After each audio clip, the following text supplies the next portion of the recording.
D'accord les gens, nous examinons la leçon 3 du contenu de février 2017 pour le mentorat en TIC. Nous traitons spécifiquement de l'approche classique du swing trading. Lorsque nous définissons les conditions du marché, nous pensons en termes d'où le prix peut atteindre à la hausse et à la baisse.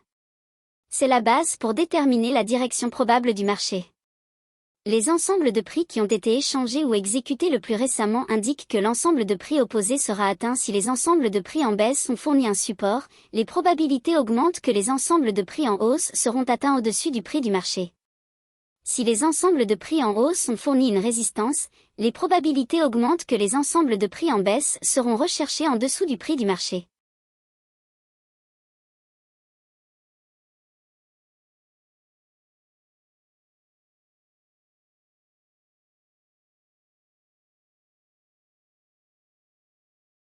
D'accord, supposons que c'est le prix du marché.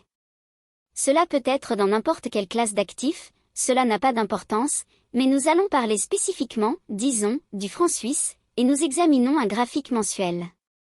Ce que nous faisons, c'est en référence au prix du marché actuel, nous définissons la fourchette dans laquelle nous nous trouvons actuellement et nous cherchons le bloc de mitigation baissier le plus proche au-dessus de nous et nous cherchons le bloc de mitigation haussier le plus proche. Encore une fois, ces ensembles peuvent ne pas exister dans l'action des prix actuels, mais c'est le spectre à travers lequel vous regardez au-dessus et en dessous du marché dans cet ordre. Au-dessus de vous, vous regardez pour voir s'il y a des niveaux de résistance qui n'ont pas encore été atteints, et en dessous de vous, vous regardez s'il y a des niveaux de support qui n'ont pas encore été atteints.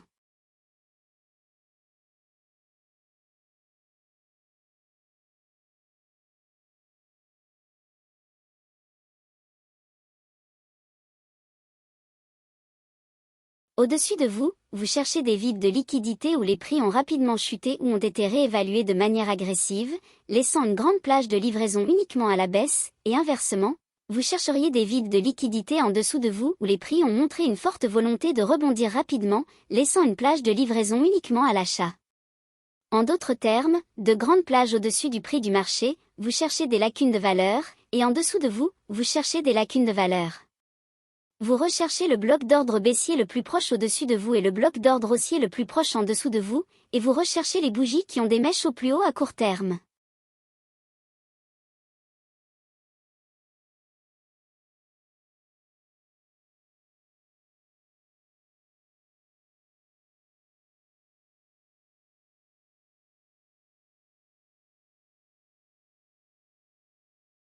Toute bougie ayant des mèches au-dessus d'elle, nous noterions les corps de la bougie, car il y aurait de la liquidité juste au-dessus des corps de la bougie, et en dessous des bougies ayant des mèches, vous regarderiez les corps des bougies, et en dessous d'eux, il y aurait de la liquidité en dessous, et ils seraient respectivement des blocs de rejet.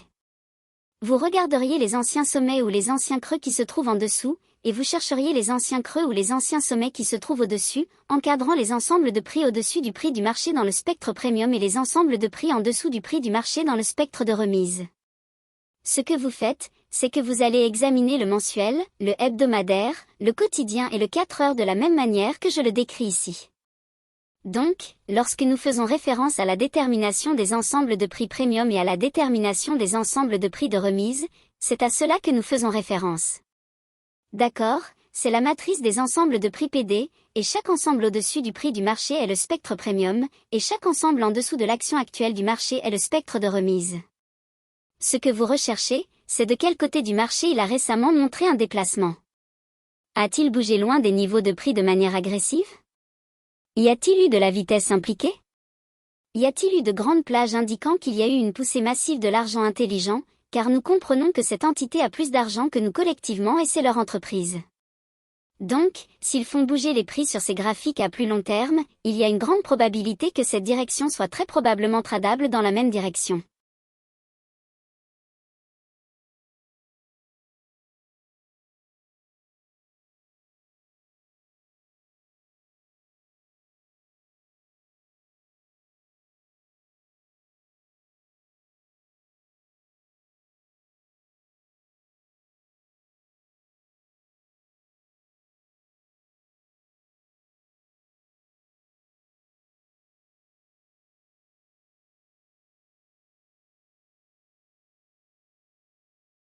D'accord, sur les séquences à plus long terme, lorsque nous examinons les opportunités de vente. D'accord, dans mes tutoriels gratuits, vous m'avez toujours entendu parler de programmes de vente et d'achat. Alors, qu'est-ce qu'un programme de vente? Eh bien, cela commence d'abord avec un graphique mensuel, et nous cherchons le marché à s'éloigner d'un niveau de résistance. Cela pourrait être un bloc d'ordre baissier, cela pourrait être une transaction loin d'un ancien sommet, cela pourrait être une transaction loin d'un ancien creux historique en tant que résistance. Mais lorsque ce cadre temporel indique qu'il veut aller plus bas, qu'il veut évoluer à la baisse, c'est un programme de vente. D'accord, donc nous cherchons les graphiques mensuels à entrer dans un programme de vente ou à sortir d'un spectre premium, et nous chercherions la même chose à se produire sur le graphique hebdomadaire. Donc, nous cherchons les ensembles de prix premium sur le graphique hebdomadaire. Le graphique indique que le prix souhaite atteindre les ensembles de prix en remise en dessous de nous. Cela créerait un programme de vente sur le graphique hebdomadaire, ce qui se poursuit sur le graphique quotidien. Vous chercheriez des ensembles de prix premium pour provoquer un programme de vente ou des prix baissiers pour le quotidien, puis pour l'horizon temporel exécutable pour le swing trading, c'est le graphique 4 heures. Vous chercheriez la même chose également sur le graphique 4 heures. Vous chercheriez des ensembles de prix premium pour voir le prix rejeter ou résister à la hausse et chercher à baisser en recherchant les ensembles de prix en remise PD. Donc, pour des conditions et des opportunités de vente idéales, nous cherchons le mensuel, le hebdomadaire, le quotidien et le graphique 4 heures à être en accord avec le prix qui s'éloigne des ensembles de prix premium PD, et l'inverse est valable pour les opportunités d'achat. Nous cherchons le graphique mensuel à être dans un programme d'achat, ce qui signifie qu'il s'éloigne des ensembles de prix en remise et cherche à monter vers les ensembles de prix premium. Ce serait un programme d'achat sur le graphique mensuel, et sur le graphique hebdomadaire, vous chercheriez à voir le prix montrer de la sensibilité aux ensembles de prix en remise, faisant monter le prix dans un programme d'achat, vous vous attendriez donc à voir le graphique hebdomadaire monter ou s'échanger plus haut.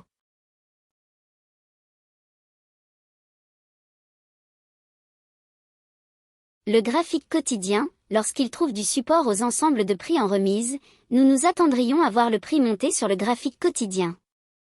Et sur le graphique exécutable de 4 heures, nous chercherions de la sensibilité dans les ensembles de prix en remise pour des opportunités d'achat, de sorte que nous puissions être en phase avec le mensuel, le hebdomadaire, le quotidien et le graphique 4 heures, tous en phase pour des opportunités haussières ou des programmes d'achat.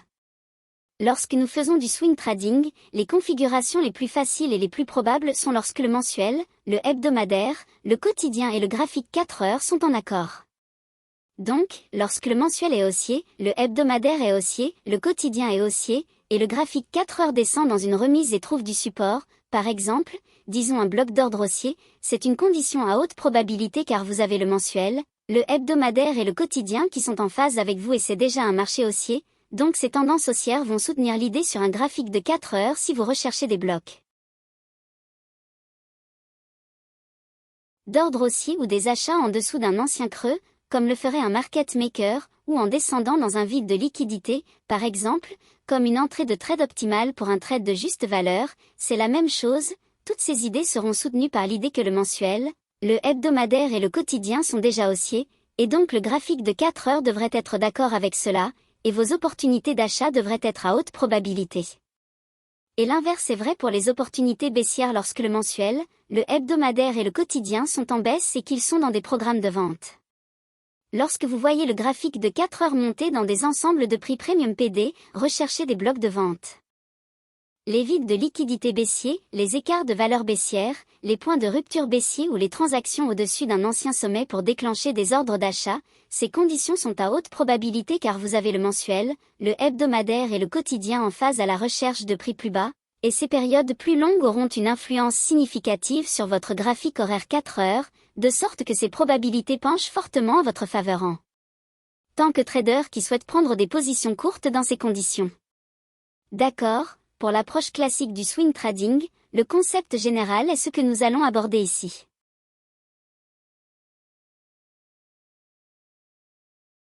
J'ai déjà donné un exemple. En août, je vais vous fournir des fichiers PDF qui vous donneront différents scénarios qui décrivent complètement tout, sous forme de diagrammes de flux. Certaines conditions vous amèneront à des points de décision spécifiques, et une fois que vous atteignez ces points de décision, vous devez attendre que le prix confirme ou annule l'opportunité. Par exemple, pour ce modèle simple d'approche classique du trading que nous décrivons ici, le marché est déjà prédisposé ou prêt à évoluer à la hausse sur un horizon temporel plus élevé.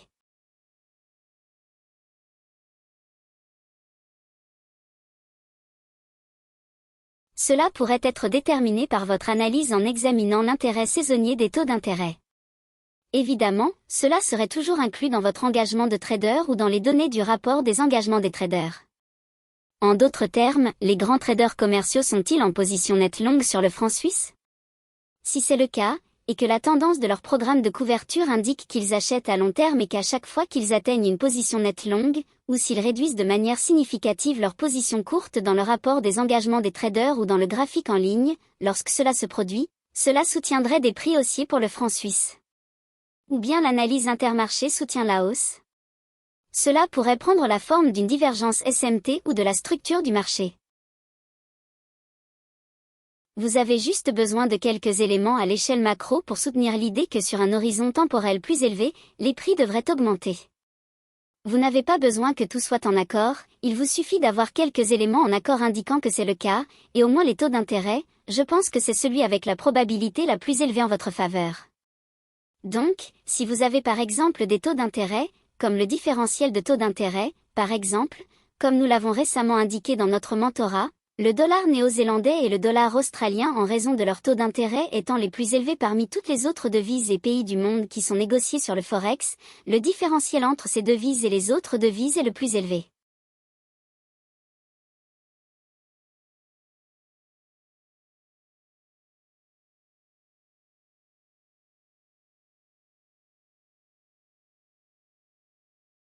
Par conséquent, le rendement sera plus élevé dans ces pays et leurs devises. Par conséquent, plus de gens seront susceptibles d'acheter ces devises que de les vendre en raison du différentiel entre les taux d'intérêt qui est disponible. Mais supposons un instant que nous ayons déjà conclu que quoi?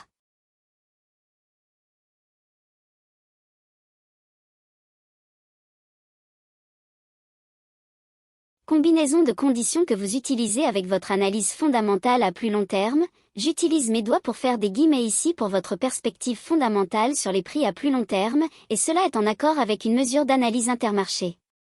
D'accord, cela soutient le caractère haussier du marché, qui va progresser à la hausse. Ensuite, nous attendons une correction, nous devons garder nos mains inactives jusqu'à ce que nous attendions que la correction se réalise. Une fois que cette correction se produit, alors nous avons la configuration pour le trade. En d'autres termes, nous avons une condition sur le marché qui indique un caractère haussier à long terme, puis nous attendons que les marchés avec ces conditions se mettent déjà en hausse. C'est la manière de trader la plus probable en termes de direction pour le swing trading. Lorsque le marché progresse ou montre un déplacement en tant qu'impulsion des prix lorsqu'il s'éloigne d'un niveau de prix spécifique, peut-être un niveau où nous attendions un support ou nous attendions à ce qu'un ancien creux ne glisse pas davantage, peut-être que nous attendions un turtle soup buy, un achat sur un faux cassé en dessous d'un ancien creux, mais nous ne voulons pas encore acheter car nous n'avons pas encore suffisamment de confiance ou nous ne sommes pas aussi compétents dans l'action des prix que nous le souhaiterions à notre stade actuel de développement. Nous allons donc attendre de voir si le prix va nous donner des indices et de la confiance qu'il a atteint un creux et qu'il a épuisé les stops, puis qu'il commence à monter. Lorsque cette hausse se produit, nous attendons simplement une correction. Une fois que cette correction se produit, vous avez une étape où le marché va mettre en place une condition qui vous permettra de prendre une entrée en trade. Il y a d'abord une condition, puis la phase de mise en place du trade, puis l'exécution lorsque le marché monte à des niveaux plus élevés, c'est ce que vous essayez de rentabiliser. La procédure normale consiste à rechercher un marché prédisposé à la hausse, avec des idées macro à plus long terme derrière l'idée que les marchés devraient augmenter.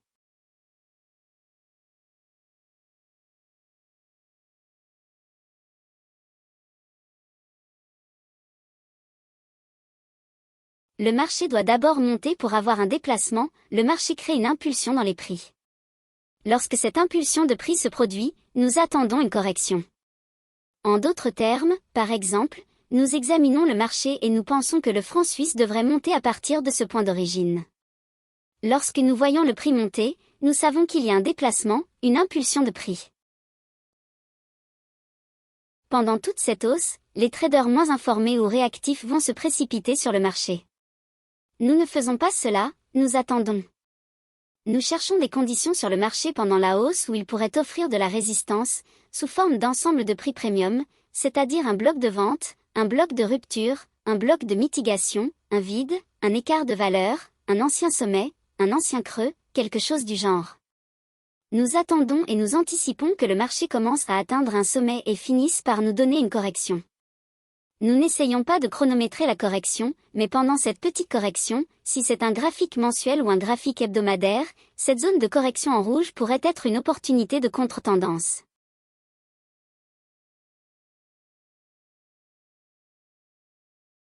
Je n'enseigne pas cela pour le swing trading ici, mais vous recevrez ces idées en août pendant la partie en PDF de notre temps ensemble.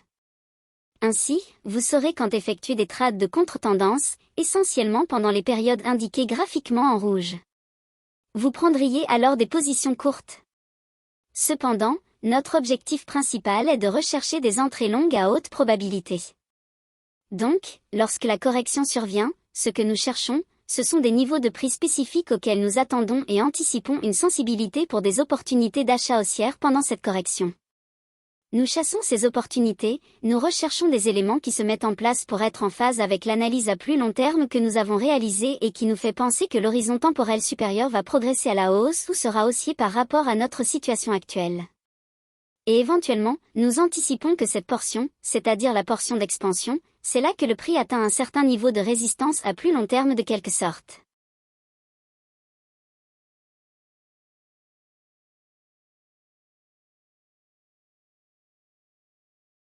Nous avons notre plage définie par notre point d'origine et le sommet à moyen terme précédant la correction. Une fois que vous avez identifié ces deux points, ce que vous faites, c'est simplement de définir cette plage en termes de remise à prime. Tout ce qui se trouve en dessous de ce sommet jusqu'au point d'origine sera appelé votre matrice d'ensemble de prix en remise PD. À l'intérieur de cette plage, vous chercherez tout ce que nous avons examiné et cartographié pour la matrice de remise. La première chose à rechercher est de savoir s'il y a des blocs de mitigation, s'il y a des points de rupture haussier, s'il y a des vides de liquidité, s'il y a des écarts de valeur, s'il y a un bloc d'ordre haussier, s'il y a des bougies avec de longues mèches, afin de rechercher la liquidité en dessous des corps de ces bougies, et en fin de compte, quel est le point bas ultime et s'il y a un sommet historique où nous pourrions trouver du support.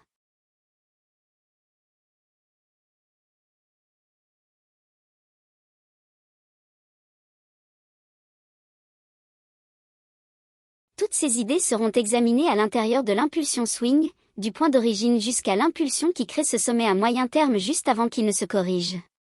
À l'intérieur de l'impulsion swing, nous recherchons toutes ces matrices PD en remise. Nous cherchons à cartographier les niveaux qui indiqueraient une forte probabilité d'achat ou où nous verrions l'ordre institutionnel intervenir et commencer à faire monter les prix à nouveau. Une fois que vous avez fait cela, vous avez déjà défini ce que vous recherchez, vous saurez à quel niveau de prix vous devez faire attention, et c'est ainsi que vous cartographiez votre matrice d'ensemble de prix en remise et votre procédure de trading.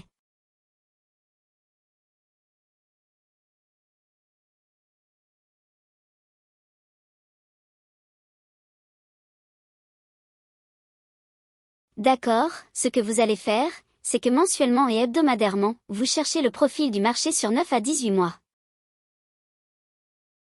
Sommes-nous dans un environnement de formation ou sommes-nous dans une consolidation à plage définie? Si nous sommes dans une consolidation, ce que vous recherchez, c'est un marché qui sort de manière agressive de cette consolidation, en d'autres termes, il sort d'une petite plage de trading et monte de manière agressive.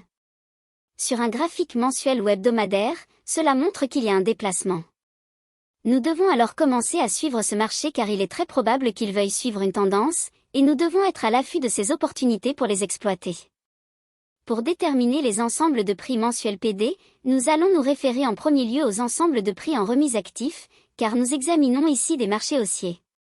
Nous allons regarder les ensembles de prix en remise actifs, comme les blocs de vente baissiers, les vides de liquidité en dessous du marché, les écarts de valeur sous le prix du marché, les anciens creux, les points de rupture haussiers, les blocs de mitigation haussiers, etc.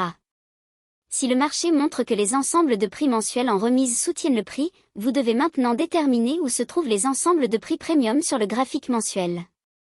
Lorsque les ensembles de prix mensuels en remise sont actifs, cela signifie que vous êtes en mode de recherche, et vous savez lesquels sont actifs. Vous allez alors passer au graphique hebdomadaire et transposer ces niveaux mensuels sur votre graphique hebdomadaire. Ensuite, vous allez déterminer vos ensembles de prix hebdomadaires PD et vous référer spécifiquement aux ensembles de prix en remise actifs sur votre graphique hebdomadaire. Si les ensembles de prix hebdomadaires en remise soutiennent le prix, vous allez déterminer les ensembles de prix premium sur le graphique hebdomadaire également.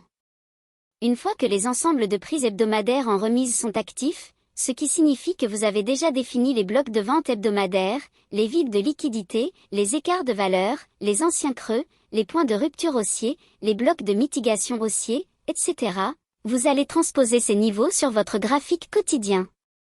Ensuite, vous allez déterminer vos ensembles de prix quotidiens PD et vous référer spécifiquement aux ensembles de prix en remise actifs sur votre graphique quotidien, en définissant chacun sur ce cadre temporel quotidien.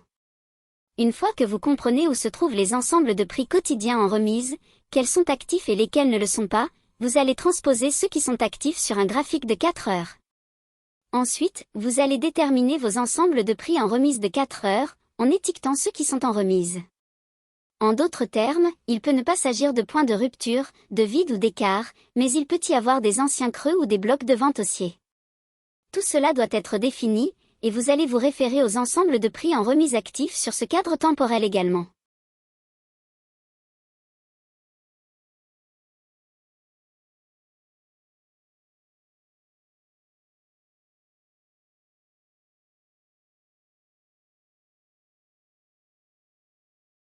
Chaque bloc de mitigation haussier, chaque ancien creux violet, nous cherchons à trouver une opportunité d'achat, ce qui pourrait être une entrée longue de type turtle soup. Chaque bloc de rejet sous les bougies qui ont des mèches, nous cherchons à voir le prix descendre juste en dessous des corps des bougies, comme dans une turtle soup. Il n'est pas nécessaire de traverser les mèches. Lorsque nous prenons ces entrées longues, nous cherchons à prendre des bénéfices au niveau des ensembles de prix premium quotidiens, hebdomadaires et mensuels qui ont déjà été définis et transposés sur notre graphique de 4 heures.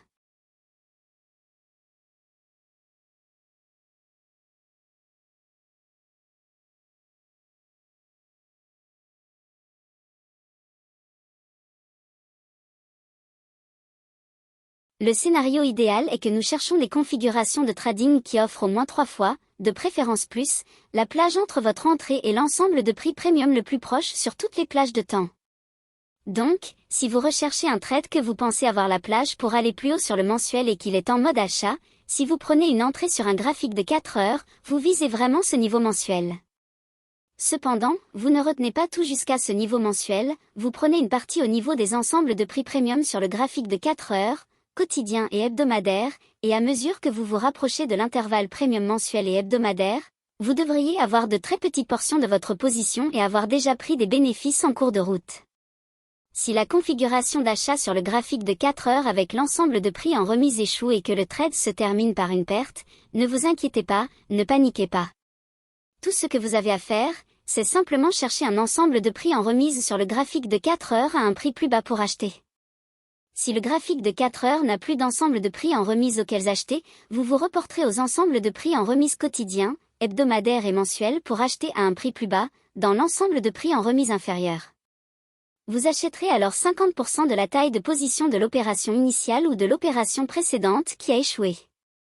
Ne cherchez pas à récupérer toutes les pertes dans le trade suivant, cela peut prendre plusieurs trades pour récupérer cette perte. Ne précipitez pas les choses, ne forcez pas.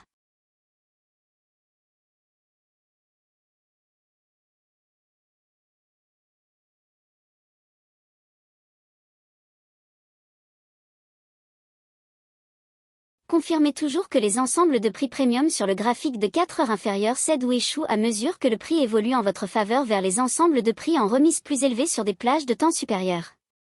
En d'autres termes, vous chercherez des points de rupture baissiers, vous chercherez des blocs de mitigation baissiers à céder, en d'autres termes, ils ne devraient pas maintenir le prix, vous devriez simplement les traverser. Vous devriez traverser les bougies haussières, qui pourraient être notés comme des blocs d'ordre baissier potentiels, et vous ne devriez pas traverser les anciens sommets et revenir en arrière avec des retracements profonds. Vous devriez traverser les anciens sommets et vous devriez progresser vers le haut. Cela constitue une indication claire que vous avez un trade solide de votre côté, avec le soutien des institutions.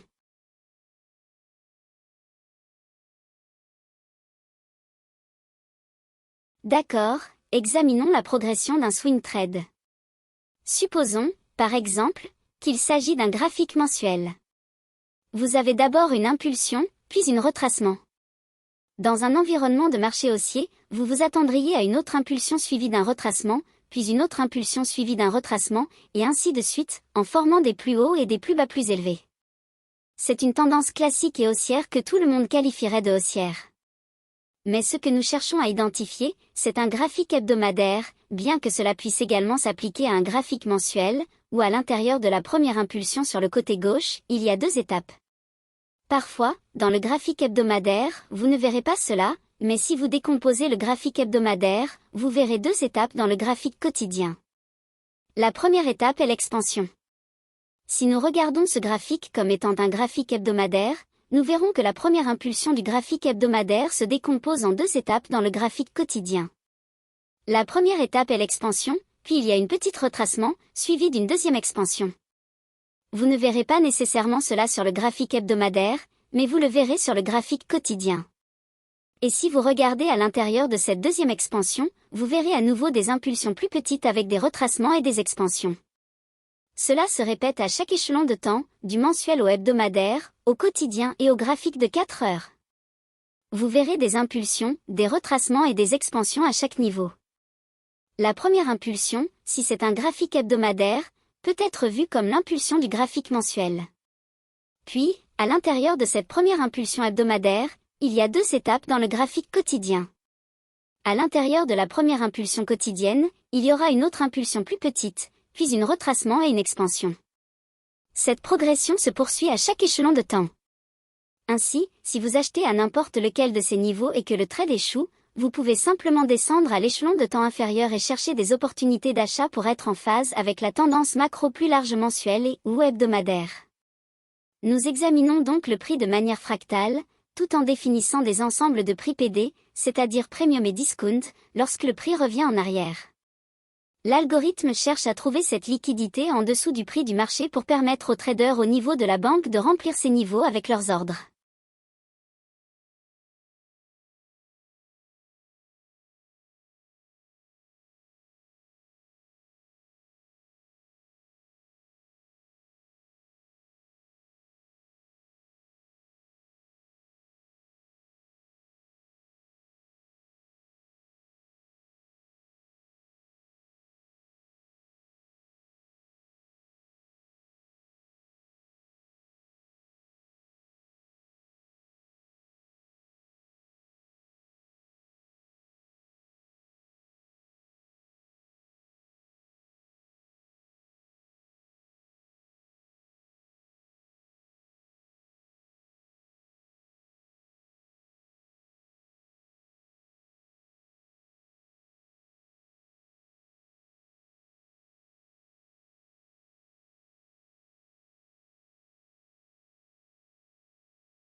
Et ensuite le marché décollera.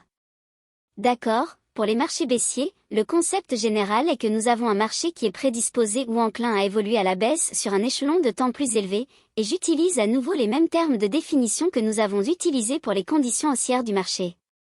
Il peut s'agir d'une tendance saisonnière qui suppose que le marché devrait être baissier, ou que la classe d'actifs que vous tradez devrait avoir une activité de prix baissière saisonnière à long terme et montrant de manière constante des répétitions beaucoup plus fréquentes à la baisse qu'à la hausse.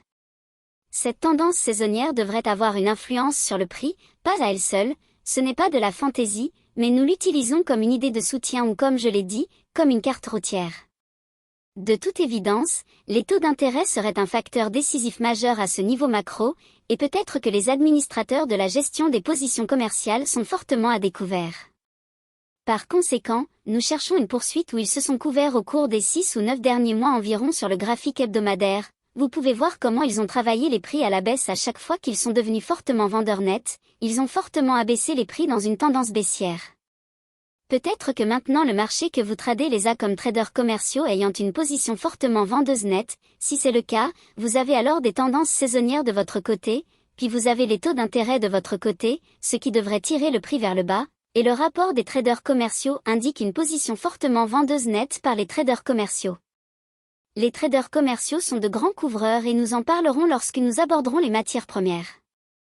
L'analyse intermarché soutient également cette idée. Il s'agit de la structure du marché institutionnel, il s'agit de la divergence de ST, ce sont ces idées. Le marché connaîtra une baisse, il s'éloigne d'un point d'origine. Nous pouvons déjà nous attendre à ce mouvement à la baisse, ou nous pouvons être surpris par ce mouvement, cela ne fait aucune différence. Nous recherchons un déplacement, la première fluctuation des prix est l'impulsion. C'est ce qui éloigne le prix d'un niveau que nous attendions soit à la baisse, ou encore une fois, si nous sommes surpris par quelque chose que nous n'attendions pas, alors nous devons maintenant nous demander ce qui se passe ici. Va-t-il y avoir un retracement? Le marché entre dans le retracement.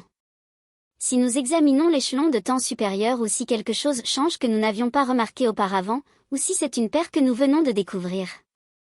Nous avons repéré. Nous voyons la fluctuation de prix initiale, et maintenant nous avons le retracement que nous attendons ou anticipons. Ensuite, nous espérons la fluctuation de prix d'expansion, c'est là que nous cherchons à réaliser des bénéfices, mais nous devons entrer sur le marché pendant cet retracement. Nous allons étudier le prix et le définir en termes de matrice PD, prime à rabais. Nous retournons au point d'origine et au creux à court terme où nous avons vu le prix rebondir, ce qui provoque le retracement. Nous prenons ensuite le creux au niveau du creux à court terme jusqu'au point d'origine et nous le définissons en termes de matrice PD de prime. En d'autres termes, c'est là que se trouvent tous les blocs d'ordre baissier, les vides de liquidité baissier, les déclencheurs baissiers, les blocs d'atténuation baissier, les écarts de valeur baissier, les anciens sommets à vendre au-dessus et les blocs de rejet qui sont des bougies avec de longues mèches. Nous cherchons à vendre juste au-dessus du corps des bougies lorsque nous sommes baissiers. Ce que nous faisons, c'est que nous faisons cela sur un graphique mensuel, hebdomadaire, quotidien et toutes les 4 heures. Nous définissons et déterminons toutes les matrices PD pour tous ces délais, puis nous les transposons sur le délai inférieur.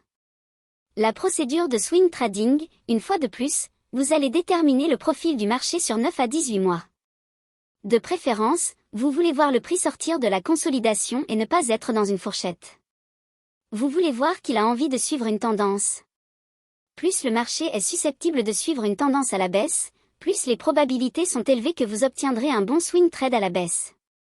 Vous allez déterminer les matrices PD mensuelles et vous allez vous référer aux matrices PD les plus actives. Cela signifie qu'au niveau mensuel, nous venons de nous éloigner récemment du point d'origine, était-ce un bloc d'ordre baissier, un ancien sommet, un ancien creux historique qui a agi comme résistance, quel a été le cadre qui a provoqué ce mouvement? Si les matrices PD mensuelles résistent au prix, nous déterminons maintenant les matrices de rabais sur le graphique mensuel. En d'autres termes, jusqu'où le prix devrait-il descendre lorsque les matrices PD mensuelles sont actives pour être définies? Si les blocs d'ordre baissier sont actifs, s'il y a des déclencheurs baissiers, des anciens sommets, des blocs de rejet potentiel, ou des écarts de valeur au-dessus de vous, tout cela est transposé sur le graphique quotidien. Ensuite, vous allez déterminer les matrices PD quotidiennes et vous allez vous référer aux matrices PD les plus actives sur le graphique quotidien. Si les matrices PD quotidiennes résistent au prix, nous déterminons où se trouvent les matrices de rabais sur le graphique quotidien. En d'autres termes, nous définissons notre fourchette en termes de prime à rabais également sur le graphique quotidien. Si des blocs d'ordre baissier sont actifs, s'il y a des déclencheurs baissiers, des anciens sommets, des blocs de rejet potentiel, ou des écarts de valeur au-dessus de vous, tout cela est transposé sur le graphique toutes les 4 heures. Ensuite, vous allez déterminer les matrices PD quotidiennes, et vous allez vous référer aux matrices PD les plus actives sur le graphique quotidien. En d'autres termes, y a-t-il un déclencheur baissier sur le graphique quotidien? Y a-t-il des blocs d'atténuation au-dessus de nous sur le graphique quotidien? Y a-t-il des écarts de valeur ou des vides? Où se trouvent les anciens sommets? Y a-t-il des bougies avec de longues mèches? Nous allons nous concentrer sur les corps des bougies, juste au-dessus de ceux-ci, comme dans l'idée de la turtle soup, soupe de tortue. Ensuite, vous allez prendre ces éléments, et lorsque le graphique quotidien est actif, vous allez transférer ces matrices de primes sur le graphique toutes les 4 heures et les transposer. Ensuite, vous allez faire la même chose sur votre graphique toutes les 4 heures. Vous pouvez déterminer où se trouvent les matrices de primes, les blocs d'ordre baissier, les anciens sommets, les déclencheurs baissiers, les blocs d'atténuation baissier qui sont au-dessus de vous, toutes ces matrices de primes. Vous allez les prendre et déterminer lesquelles se trouvent sur le graphique toutes les 4 heures, puis vous allez vous référer uniquement aux matrices de primes actives pour ce délai. Sinon, vous vous concentrerez uniquement sur celles qui se trouvent sur le graphique toutes les 4 heures, car il peut ne pas y avoir de déclencheur baissier, par exemple, ou de bloc d'atténuation baissier dans la plage actuelle que vous observez sur le graphique toutes les 4 heures. Mais vous prendrez toutes les matrices de primes actives dans votre environnement actuel du marché pour ce délai, et c'est ce que vous utiliserez pour votre graphique toutes les 4 heures. Vous allez vendre à découvert toutes les matrices de primes toutes les 4 heures. Cela signifie que vous vendez à découvert chaque bloc d'ordre baissier, chaque déclencheur baissier, chaque bloc d'atténuation baissier, chaque reprise dans la plage de valeur, chaque écart de valeur ou vide, ou vous vendez à découvert un ancien sommet ou une bougie avec une petite mèche au sommet. Vous cherchez à ce que le prix passe au-dessus de ce sommet. L'essentiel est que vous voulez que le prix ne passe pas souvent au-dessus des mèches, et c'est le bloc de rejet. Lorsque vous voyez des bougies avec de longues mèches et que vous êtes baissier, il est probable que le prix ne dépasse pas souvent les mèches, mais ira au-dessus des corps des bougies pour ensuite échouer. C'est le bloc de rejet. Vous vendrez toutes ces matrices sur la base des graphiques toutes les 4 heures, et tout niveau qui a été transposé depuis les graphiques quotidiens, hebdomadaires et mensuels également. En vendant à découvert, vous chercherez à prendre des bénéfices au niveau de rabais quotidien, hebdomadaire et mensuel, c'est-à-dire toutes les idées haussières qui soutiendraient le prix lorsque vous les atteindrez, et que le prix évoluera en votre faveur. Au niveau quotidien, hebdomadaire et mensuel, vous réduirez progressivement votre position, et plus vous vous rapprocherez des plages de valeurs mensuelles et hebdomadaires, plus vous devrez avoir une petite portion de votre position en cours et avoir déjà pris des bénéfices en chemin. Vous chercherez à négocier des configurations offrant au moins 3 fois, de préférence plus, la marge entre votre entrée et la plage de rabais la plus proche sur le graphique toutes les 4 heures. Tous les délais, vous encadrez essentiellement votre rapport risque-rendement pour qu'il soit d'au moins $1 de risque pour essayer de faire $3 ou plus, de préférence. En d'autres termes, vous recherchez des scénarios où vous risquez $1 pour essayer de gagner $3 ou plus, de préférence, vous recherchez des récompenses 5 fois supérieures au risque, entre vous et moi. Le protocole en cas d'échec de la configuration, si une configuration de vente sur la matrice premium toutes les 4 heures échoue et que le commerce se solde par une perte, il vous suffit de ne pas paniquer, d'accepter les pertes, et maintenant vous allez simplement chercher la matrice premium toutes les 4 heures à un prix plus élevé pour vendre. En d'autres termes, vous avez peut-être vendu à découvert à ce que vous pensiez être un bloc d'atténuation, et le prix est simplement passé à travers. Vous passez donc à la matrice premium suivante et vous cherchez à la vendre à nouveau. Encore une fois, nous nous concentrons sur des conditions mensuelles, hebdomadaires et quotidiennes baissières, donc si nous agissons sur une période de 4 heures, il se peut que vous soyez arrêté sur votre transaction initiale, ce n'est pas toujours le cas, mais parfois. Si cela se produit, vous allez simplement passer à la matrice premium suivante à un prix plus élevé. En d'autres termes, il peut y avoir un bloc d'ordre baissier vers lequel le prix doit évoluer, ou il doit passer au-dessus d'un ancien sommet. Vous prenez chaque élément. Si le graphique de 4 heures n'a plus de matrice premium à vendre, référez-vous aux matrices premium quotidiennes, hebdomadaires et mensuelles pour vendre à un prix plus élevé que votre position actuelle. Vous allez vendre avec une taille de position réduite de 50% par rapport à la transaction initiale ou à la transaction précédente qui a échoué. Ne cherchez pas à récupérer toutes les pertes lors de la transaction suivante. Il se peut qu'il faille quelques transactions pour récupérer cette perte, ne vous précipitez pas, ne la forcez pas. Confirmez toujours que les matrices de réduction de 4 heures sur des délais plus courts cèdent ou échouent lorsque le prix évolue en votre faveur, et que de nouvelles matrices premium résistent au prix à mesure qu'il se rapproche des matrices de réduction sur des délais plus longs. En d'autres termes, vous voulez voir les blocs d'ordre haussier ou les bougies haussières être rompus, chaque niveau de support être rompu, et vous voulez voir de nouveaux niveaux de résistance trouvés au niveau des anciennes bougies haussières. Tant que vous continuez à voir cela, vous avez un soutien institutionnel de votre côté, ce qui est une excellente condition lorsque vous êtes en position courte. Maintenant, nous allons examiner quelques configurations spécifiques que nous pouvons utiliser avec cette idée pour le swing trading. Je vous retrouve dans la leçon numéro 4.